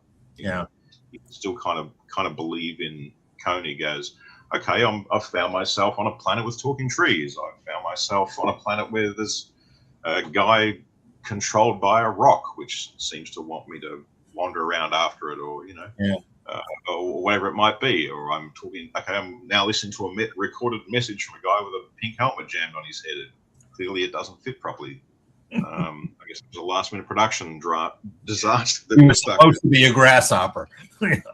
Yeah.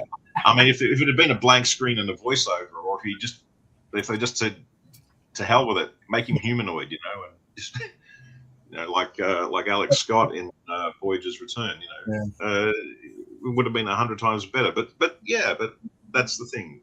Martin Landau kept Koenig a relatively consistently well-framed, believable human, no matter whether the situation around him was sane or silly. And I think to me that's probably one of the biggest saving graces of the whole thing. Oh, absolutely. Well, and you know what? I mean, say what you will about those scenes, right? Everybody references the dialogue between Koenig and Maya in this episode, but I mean, I for one, and again, a little bit to do with the wonderful music cues that were used to go along with it, right? Helped and enhanced things. But it was good character development. It was interesting to hear something about John Koenig's background, his former wife, and things like that. The thing that I was going to touch on from earlier, again, guys, to circle back, is that Adrian, you'd mentioned, when you take away all the fluff, there were some pretty darker or sinister elements of year two that a lot of people don't consider from time to time. You'd mentioned both Brian and Tabor. But I'd also throw in Magus to a certain extent. Oh yeah. Right? Basically, he was into torture. Yeah. Really. And a lot of eugenics. There was a lot of stuff about. I mean, the whole thing underpinning the rules of Luton is racial hatred. I mean, global racial war. I mean, wow, that hasn't gone out of date. No, it hasn't. But like I said, in the hands of maybe a writer like Nigel Neal, it would have been a little bit more. Well, I wouldn't say obvious, but a little bit more dramatic in that sense. He would have developed it to the forefront. Yeah. But then, I have that same thing where I'm. By the way, the image we're looking at right now. Yeah. The same location was used in the UFO episode "Sound of Silence." Yeah, I know. And I wish Roy was here, because actually Roy and I were on this embankment in 2014 when we went to Black Park. It's amazing. Oh. Yeah. I'm so envious, because I'm stuck down here in Australia, so I've never had a chance to meet any of the people. That was. Tell you what, I mean, for the most part, you go to Black Park, and it's like, so it's a beautiful, idyllic setting. But when you stumble upon a location like this, it's just like it stops you in your tracks, and you recognize those trees that are growing up sideways out of the ground over the lake, and it's just like, wow, we were standing right there. And one of the things that I'm envious about, you're down there in Australia, you get all the imprint stuff. Yes, true. That's a good point. Yes. They do a superb job. Yep. This one they kindly sent to me because I helped them with it. But nice. I mean, all the other ones with the little hardcover books and everything are just incredible. We do okay with some of the media that reaches us. Yeah, and most of them are region free as well, I believe. Yeah, and we're this year. We're finally getting in. It's the end of May. They are releasing here on Blu-ray the Australian filmed Ultraman series. Okay. Which is the first time it's been available here since the original airing, and they only put it out on VHS tape. Huh. Wow. That's a good. It was a very good. I'm currently writing a book about the Nicholas Hammond Spider-Man series. Oh yeah. And in Australia, we didn't see the series at first. What we got was the pilot, the first two-parter, and then the movie length. I think there were two movies originally before it released as three cinema films. Yeah, so I saw them in the cinema, and I guess unlike people watching on a cathode ray screen, what really struck me seeing it in the cinema was the stuntman Fred Waugh, who played the Spider-Man in the suit. Yes, he went up the side of real buildings. Yes, and, he did. On a wire. He was a former circus performer. So here's little me, 11 or 12 or something in the cinema, and I'm looking up on this massive movie screen, and here's these panoramic visions of an American city from the side of a skyscraper, and here's this guy who's on a wire that you can't see. It was very well done. And he's in the full Spider-Man costume, and he's just, going up the wall of this skyscraper. So it was stunning. And so I was really surprised when I found out that, the critics who'd just seen it as a TV show in England and the States didn't think much of the show. And I'm saying, well, but hang on, I just saw it as three movies, and each movie, the stunt work was astonishing to me. Stunt work was terrific. The biggest criticism of the show was the fact that it basically abandoned much of the comic book lore. Yeah, but it did have a thing but that's which what shows did back then.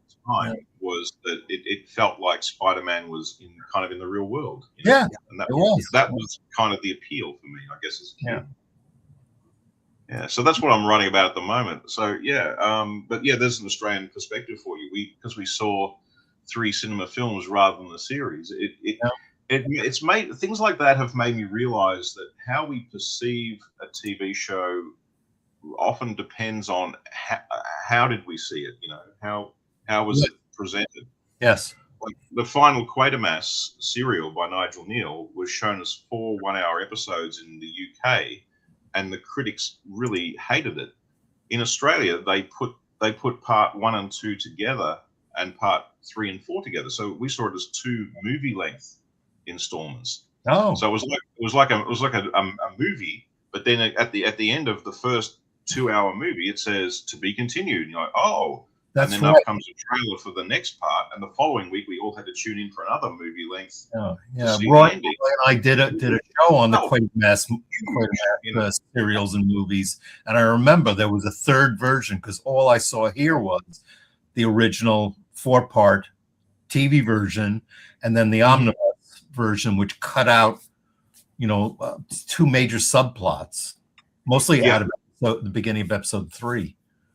The old folks cut out. Yeah, Nigel Neal was such a master of his craft. He actually he explained in an interview that he wrote Whispering. That's it. There he goes. There he goes. This huge set of subplots, knowing that they were going to be removed for the movie version. Yeah. And so he was able to, and because he was so good, he was able to write them so that if you saw them, they added something to the story, but if they were removed, it didn't take anything away from the story. Oh, I like watching the original serials as much as the movies. So yeah, huge Quatermass fan, and I think it permeates British science fiction. I think if you look at the difference between Star Trek and Space 1999, you can really see the fundamental difference is you can see that horror theme from right back to the first Quatermass experiment runs through. I mean, the first one was a Karun, the astronaut, was possessed or replaced by an alien. And if you look at like Space 1999 episodes like Space Brain, Force of Life from space. Force of Life is very much a Quatermass alternative version where he's absorbing energy and it goes to the behind the sofa, hiding behind the settee and looking through the gaps in your fingers when Zorith becomes this horrifically burnt up creature at the end with glowing light coming out of his eyes. There's a huge Quatermass influence which runs through. I think the aliens and Bringers of Wonder are very similar to the aliens in Quatermass 2, the ones that are growing in the dome. Yeah, that's right. Yep. The giant blobs that came out of the dome. Yeah. So there's a lot of. I mean, Doctor Who is riddled with Quatermass references. I think UNIT, the idea of UNIT, the brigadier and the soldiers help it with a scientific advisor. The Doctor was virtually putting him into the Quatermass role.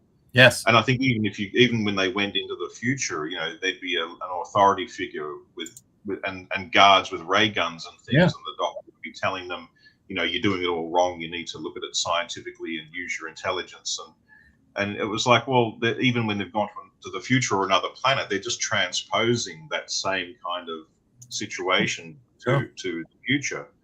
But it was still very much a Quatermass type of a thing where, I was saying the other day, the line which always cracked me up was Leela, the warrior woman, complains that all the weapons and guns and bullets and bombs and things aren't solving the situation. And the Doctor says, shall we try using our intelligence? And she said, well, if you think it's a good idea. That seemed to be science fiction's message to the world, wasn't it? Oh, that's true. Yeah, I mean, Nigel was one of the classic writers like Rod Serling that knew how to take, modern problems and turn them on their head in science fiction and deliver a message without hitting you over the head. Yeah, and I mean, when I went on to university, having been raised on all of these shows, and I studied literature there, and I started reading Shakespeare, and I realized, I thought, Shakespeare had a social concern in his writing, and you can see it's still there in Rod Serling, it's there in Gene Roddenberry and Harlan Ellison, it's there in the best of Doctor Who. It's in UFO and Space 1999. They were talking about war. They were talking about survival. They're talking about racism and getting along with. In fact, you could say the whole of space opera is about diversity. It's about meeting different life forms, and some of them want to be your friend, and some of them want to invade or dominate or eat you. Some you're compatible with, and some are evil parasites, and you got no choice but to blow them up. The trick is writing a story where where both sides are likable and still have some kind of conflict that makes the story go perk along without being boring. And unfortunately, TV back then was black and white. It was good guys, bad guys.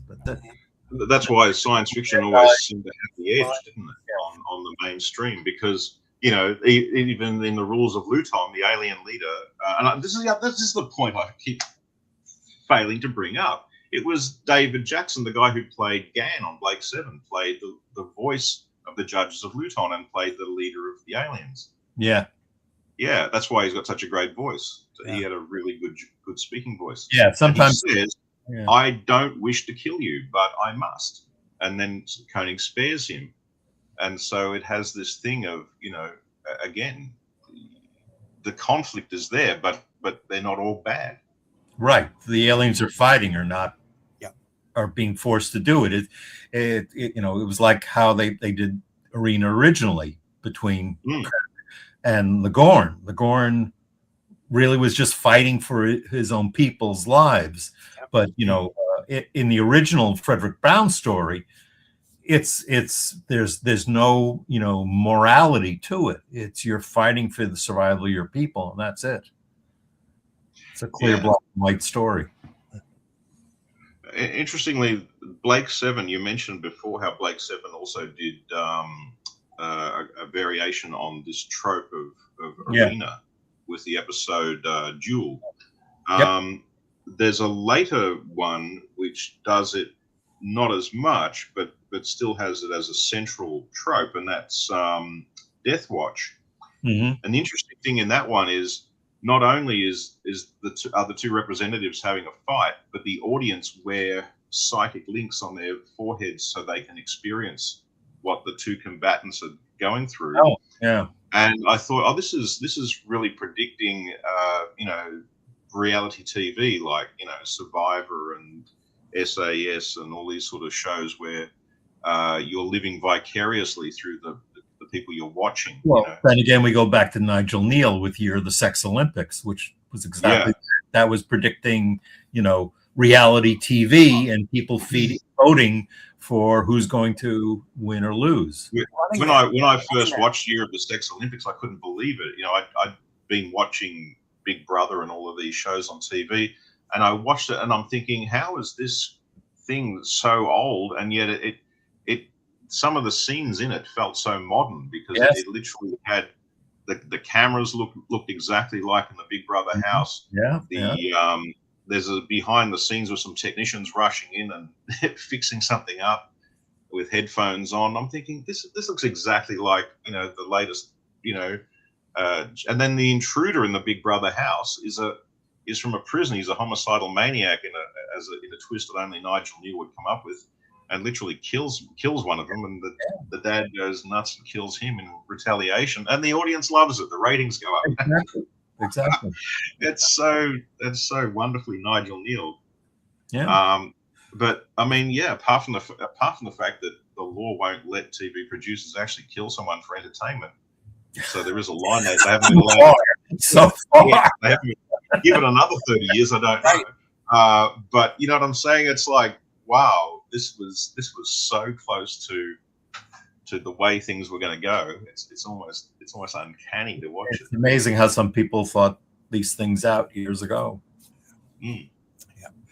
Well, listen, fellas, I think we're going to start to wind down here. We've been on for over an hour and a half already, believe it or not. And, Well, I give the rules of Luton probably objectively, it's maybe a 6 or 7 out of 10. Okay. But going by what's in my heart, I'll give it an 8 out of 10 because I kind of love it. You know, Okay. it definitely could have been a lot better in some ways. It's Yeah. definitely got the cornball element, which sticks to Fred Freiberger's reputation. But directed by Val Guest, filmed on a beautiful location, and Martin Landau, what an actor at a time when most men on TV were kind of stoic. Here's this guy, he breaks down into tears at one point. He loses his temper. He really gave Koenig an emotional life that was bigger than what was on the page. And we learned more about the character than we had in most episodes. So yeah, We learn character, and there's a thing against a thing about a global racial hatred-driven war and an anti-prejudice theme. Mm-hmm. So it's just it kind of is in my heart as I'm going to say emotionally, personally, I'll give it an 8 out of 10. Objectively, it's probably only a 6 if I'm being utterly realistic. I would agree with you. Yeah. I was just thinking about it, and I'd 6.5. Sort of right in between there, and it's interesting, when Roy and I have got around to doing these segments, and of course you rewatch the episode in preparation, and then when you get through the discussion with different people, each time out, everybody brings a different perspective, makes you think about things a little differently. That's what's so fun about this, guys, and this episode included. You've both given me sort of pause to reconsider this episode. It's not that I ever hated it, but it's just I have a better appreciation for it. It's like, when first time I read Robert's book Destination Moonbase Alpha, and he like slaughtered episodes that I thought were great, and I'm like going, well, maybe he's right about that. The way he's looking at it, there's things that I didn't see, but then other episodes he thought were terrific. I'm like going, nah. He's talking out of his hat. It's been really fun, and this episode in particular, because I have two esteemed authors in front of me, and wow, we've all had our own personal takes and opinions on the episodes down through the years, but it's so much fun to sit and discuss them all these years, like 50 years later. Who would have thought? We have the esteemed David Hirsch, and then there's just little old me from Australia. Well, Adrian, your name shows up on Amazon. You've done very well as well, my friend. So, I put my name in on Amazon, and apparently I've written a lot of books on Abraham Lincoln, and I'm like, I wouldn't go on Jeopardy with that. Too funny. Good old on stage. I won't spend a lot of time in the shout outs. I think everybody is sort of aware, so I'm not going to drone on about the Kickstarter next week. Can you believe we had Anton Phillips? I know. My God. And he wasn't even in the episode. Yeah. He wasn't even in the episode. It would have been a better episode if Anton had been in it. This is true. True. If we could have had someone back on base, it would have been a better series had he been in it. Yeah. Yes. Yeah. I think they should have flown a dead Alphan pilot back to Alpha for examination, and Anton should have looked at him and said, this is going to sound crazy. I think plant vines strangled this guy somehow. What the hell's going on that planet? Could it be plant intelligent life forms that are plants? Wow, that's beyond all human. Nigel Neal would have written that scene in a heartbeat. That would have been, that would have elevated the whole episode. I would have gone up another point for that. Yeah. It is. That would have made it a 9 out of 10.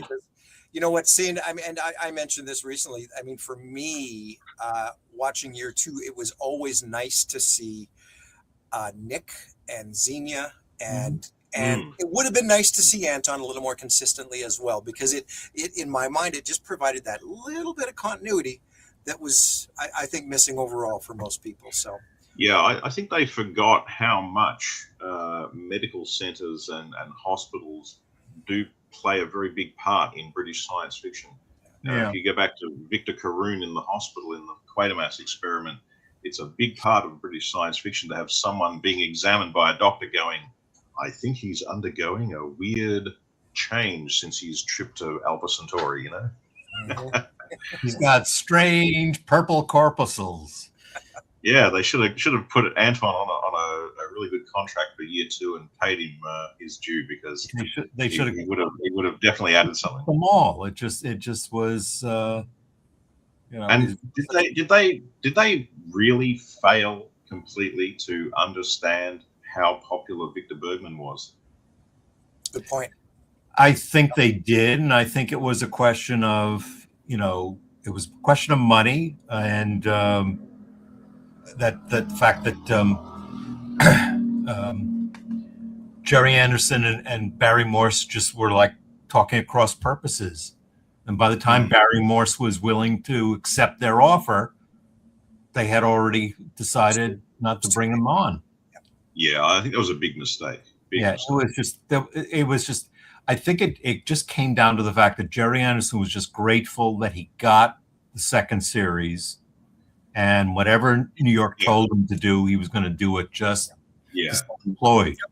I mean, generally speaking, none of Jerry's shows ever got a second season, so it was remarkable that it actually happened at all. No, he did actually get second seasons on a couple of shows, like Supercar and Stingray technically had second seasons, and Thunderbirds had a second season, but it was abbreviated because they just decided they couldn't sell second seasons anymore, so they just ordered full seasons. I mean, UFO was supposed to have a second season, but I spent a lot of years bitter about the fact that a second season of UFO never happened, because boy did I love that show. I was nuts about that show. It was a great show, and it was very adult for its time. I mean, it broke a lot of rules with its format. Some very adult storytelling, and it almost did happen, guys. Let's be realistic. Well, right? and that's why we're all here. Yeah. Technically, UFO had 3 seasons, but they just changed the titles. You could argue that Space 1999 season 1 is technically the compromised second season of UFO. And the second season of Space 1999 is the extremely compromised third season. Because originally the moon base was, a tremendous moon base, and it had the section where the action was going to take place was which like Shadow. It was a secure section that the average person would go to. It was a city. Yeah. He virtually moved Straker's office and the medical center and the control center of Shadow to one location, which was on the moon. That's what it was supposed to be. They were supposed to take all the action of UFO off Earth because Abe Mandel hated all the Earthbound episodes. I think that's what science fiction was. I mean, Jerry walked into his office. They said, "What are your favorite episodes of UFO?" And Jerry rattled off like question of priorities, and Abe Mandel said, "No, those were the worst ones." Yeah, that's it's perspective. I've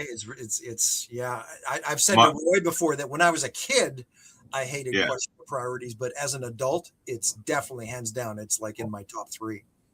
Yeah, when you look at like Identified, and then you look at the Dorcons, you can see over a 3 seasons. It took more than 3 years to make, obviously. But you can see over whatever it is, it adds up to 7, like Star Trek. 7 years. It's a remarkable achievement in television production, and so many highlights in there, and good things to appreciate. But also, what really sticks out to me is how it started off very, very kind of cult TV, kind of like The Prisoner, and ended up very, very mainstream, like a wannabe Star Trek. So Yeah. It's interesting how it evolved, the evolution. They start off. You've got an actor in a very skin tight Sylvia Anderson designed outfit with a blonde wig, and by the end, you've got people with their hair grown out, wearing very relaxed jackets and flares sitting around. It's like the costumes, the hairstyles, the attitudes of the characters, from very, very tense and serious to joking and laughing and doing banter. The whole evolution was to become much more commercial as I went along. Well, I think it was also fashion at the time, because UFO is very 60s and space science 70s. Yeah, and you go from fearing the aliens in UFO to loving the alien with Maya. Yeah.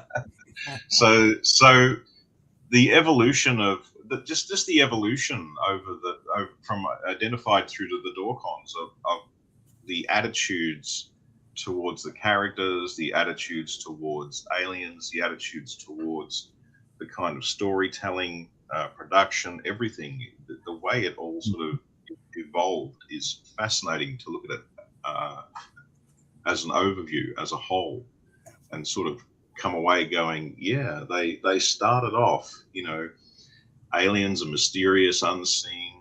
The humans are desperate, tense, wound up, and scared to death. In the end, that there's an alien woman sitting next to them, and the guy's kind of flirting with her. Is there anything else from your past you haven't told us, Maya? That's an inappropriate question to ask a lady, Tony. It's like, this is an alien from outer space. Straker would have been, scared she was going to come and harvest his organs 3 seasons ago. Yeah. See how the evolution. UFO, the only good alien's a dead alien. Now it's the only good alien. Right over the white skirt, Yeah. Wow. Now, if an alien looks good in a skirt, she's a good alien. It's true. 7 of 9. Yeah. David Bowie's song "Loving the Alien." So True. Well, listen, guys. Listen, thanks very much again. I'm actually going to have to wrap up myself due to a work commitment here in about 30 minutes. But listen, Adrian, I'm just thrilled that you jumped on at the last minute there and were able to. My wife's never going to believe this happened. She thinks I went home, went to bed, had a nap, did nothing, and then picked her up from work. Warren could tell you what it was like when he first met my wife in 2017. She had never been to a convention in her life. She had never seen me at a convention. And she was like, who is this person I met? But I'll tell you a story. Warren knows this, but you'll get a kick out of this. We're at the first day of the convention. We've been there since the night before. And finally she comes down, and I'm helping everyone set things up. And I'm talking to Nick Tate, and my wife walks up, and I said, Renee, I'd like to introduce you to We've Met. Huh? We've met this morning. What do you mean you met? He says, yeah, I've already met her.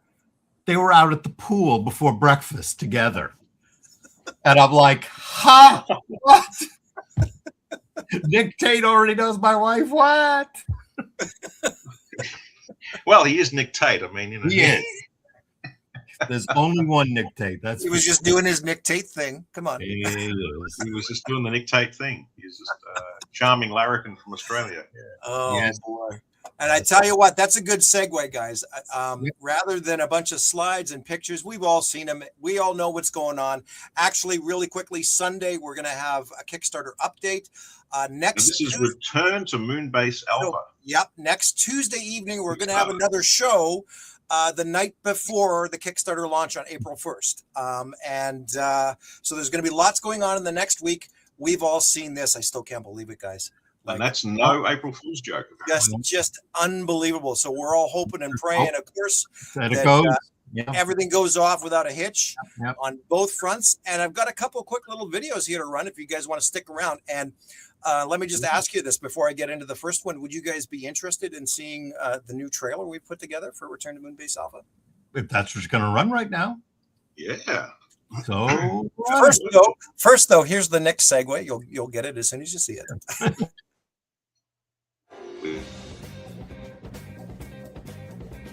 Hi, I'm Australian actor Nick Tate. 50 years ago, I played in a television series, sci-fi series, called Space 1999. I played the chief astronaut, Captain Alan Carter. I hope you will join me in supporting the new Return to Moonbase Alpha Kickstarter, which launches on April 1st. Head on over to the pre-launch page and click the button to be notified when it goes live. And you can return with me to Moonbase Alpha in 2026.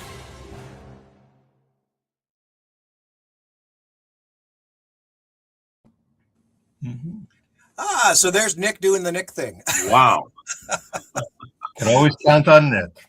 Yeah. As an Australian, having an Australian astronaut be the sort of the hero flying around in the Eagles, in space dogfights on the show was a big thrill, I have to say, as a kid, because I was one of those kids whose dream at 5 years old was to grow up and go to NASA and become an astronaut. Yeah. Yeah, and then to know the character, it was from your home country. What an extra special thrill, hey? Oh yeah, it was exciting, yeah. And the fact that he was just terrific as well was made it so good, because everybody in Australia, of course, no matter what you were like, you convinced yourself, oh yeah, we're all like him, he's just like us. If your hair was dark brown, you convinced yourself that I've got blonde hair just like Nick Tate. If you had no charm whatsoever, you convinced yourself, oh yeah, when I say g'day mate, I sound as charming as Alan from Space 99. No kidding. So anyway, guys, listen, with the trailer, this one's actually going to premiere officially next Wednesday as well, on April Fool's Day, and we're gonna use it right on the Kickstarter landing page to promote the project and what we're doing here. I think everybody's pretty familiar with that Anton trailer we did a couple years ago, and how that sort of set things up where, picking up on the threads from Message from Moonbase Alpha that the moon would be returning. They've been living on Terra Alpha. It's been 25 years. Yada yada. We did do a trailer, sort of a one-off, about 6 weeks ago, called Ghost Call, that was a little different. It was sort of set up to be like a fever dream of Alan's. And so it's a little darker, it's a little more haunting and ethereal, and it plays on a couple of themes from Collision Course with Ara, of course, and sort of calling him back, right? Giving him the, this is sort of saying that this has been the driving force behind Alan wanting to return. But anyway, we have a third one put together, and I've had the help of a very, very talented individual. A couple of people have seen this now, but I'd like to show it to you guys and just get your opinion here. Sure. And for anybody, Warren, can I interject Absolutely. with a quick anecdote? Yep. I showed my son, he liked UFO, so I said, oh, well, you've got to see Space 1999. So I showed him the one about Ara, and she tells him to just let the planets touch, and then it vanishes. Yes. This is the generational difference, I guess. My son's only 20, so his reaction to it was that Koenig had basically met a kind of a space pothead who was like, hey man, just let it flow. Don't do anything. You know what? Your planet's gonna crash into my planet. Let it flow, man. Just let the universe just flow. So he thought it was this was the craziest damn show he'd ever seen.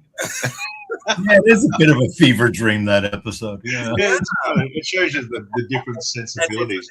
Have you guys? I mean, I'm not sure how you're fixed for time. I might need to run, so I'm just going to be able to run this one trailer, and then we'll have to wrap up here, guys. But no, I love that, Adrian. That's. We'll have to do this on another episode sometime soon. Yeah. I'll run it quick. It's only 2 minutes and 50 seconds. So if you guys want to check it out, you can be some of the first here. And here it is. Let's do it. Yep, you betcha.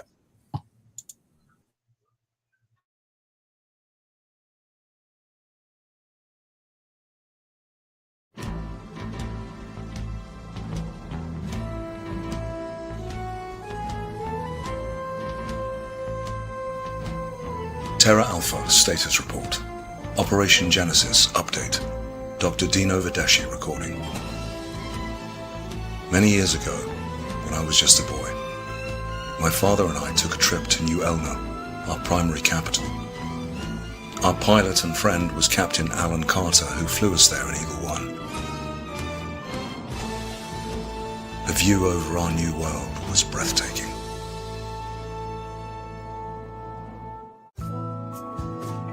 Ever since that time, I have longed to get back into that pilot seat. And now it appears that I'll actually have that chance very soon.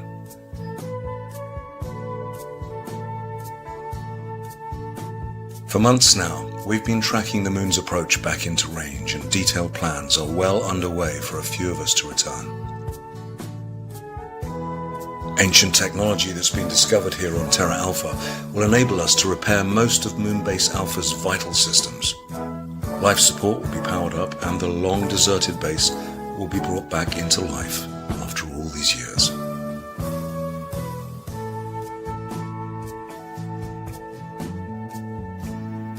The decision to leave our home, our families, was not an easy one.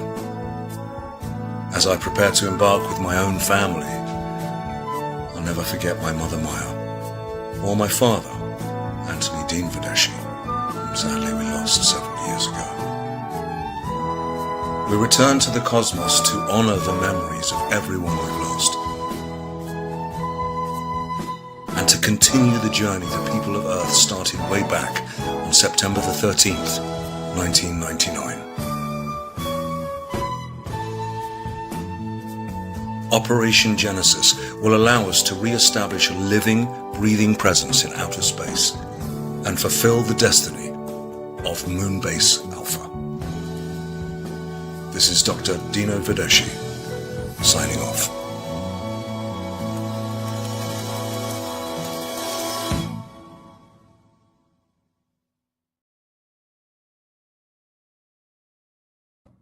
That's very nice. Wow. Yeah. Gosh. Yeah. Very interesting. So that was actually Tony Anholt's son. It was Christian Anholt. Christian Anholt. Yeah. Yeah. I saw an interview with him recently on YouTube where he was on Jamie Anderson's podcast. So yeah. Yeah, he was in London, of course, and I'm just trying to find a picture here, of course, in a hurry. And we got talking about doing something like this way back then, right? And he was just so thrilled to be there, and even this famous shot where he's recreating that moment, right? And then, of course, we were able to take that and sort of make it a meta moment within this trailer. For eagle-eyed viewers out there, we used that picture and we put Christian in a little command outfit and colored, and yeah. So it was a lot of fun. Yeah, nice. Well, this is all very exciting, and it really brings to mind the fact that I feel we've kind of lost something by not having shows like Space 1999 anymore. I would love to see them get back to making weekly episodic sort of TV like that again. Yeah, I mean, I loved Breaking Bad, but I've seen a lot of shows on Netflix and things like that since, which have kind of made me realize not every story is as good as Breaking Bad. Not every story really deserves to be arced out to, an 8 or 10 episode season. Some stories really would be a lot better off just being a self-contained episode or a 2-part story and not dragged out for weeks and weeks and weeks. Unless you've got a really special story to tell, sometimes arcing it over an entire season isn't worth it. Right, especially when they dribble just little bits along Yeah, the way, and you're like, well, that wasn't a great episode, but they did tell me something. yeah. You feel like you have to invest, 10 hours now into something to get a storyline that really, you get to the end and you think, was that really worth it? Yeah. Was that worth that investment of time? The big finale, Yeah. And the season finales are often a disappointment anyway. Yeah, because it's never what you expect. That's true. But no, listen, fellas, thanks very much again. And just thanking everybody out there for tuning in. I know Roy usually goes through some of the names. I had a lot going on. I wasn't used to this part of it. So thank you both for carrying a lot of that conversation about Luton, as well as I worked away behind the scenes. And I'm amazed that you didn't tell me to shut up a few times. no, goodness, no, that was this was a lot it was great hearing how you saw things. Yeah. Different opinions. I know. Yeah. No, Yeah, absolutely. So no, listen. Thanks. There may be something weird in the drinking water here in Australia. I think sometimes I do sometimes come out with some very odd opinions, unusual perspectives. But look, for years they've been telling us Americans that the toilets flush backwards in Australia, so we have weird ideas too. yeah. That's the Simpsons episode. Yeah. They do say Australians are like flies clinging to the ceiling because we're down under. How do we not fall off? Awesome. And thanks to everybody out there for the comments on the trailer. Do me a favor. Send Adrian my email address so we can. Sure. Yep. Absolutely. Yeah. For sure. Let's all keep in touch. Yeah. Awesome. Okay. Well, we'll wrap up then. And thanks to everybody out there. Be watching over the next week for some exciting updates and shows. Well, so good night to you, Warren, and good day to you, Adrian. Yes. For sure. Thank you so much. An absolute pleasure to meet you, David. You too. And Warren, thank you so much for having me on. This has been fantastic. Absolutely. We'd love to have you back anytime. Wonderful. I'll be glad to. All right. Take care, guys. You bet. See you soon. Okay, bye-bye. Roy would say, here's the Star Trek connection. Live long and prosper. I can't do it. Keep those eagles flying. Exactly. Yep. All right. Good night, everyone.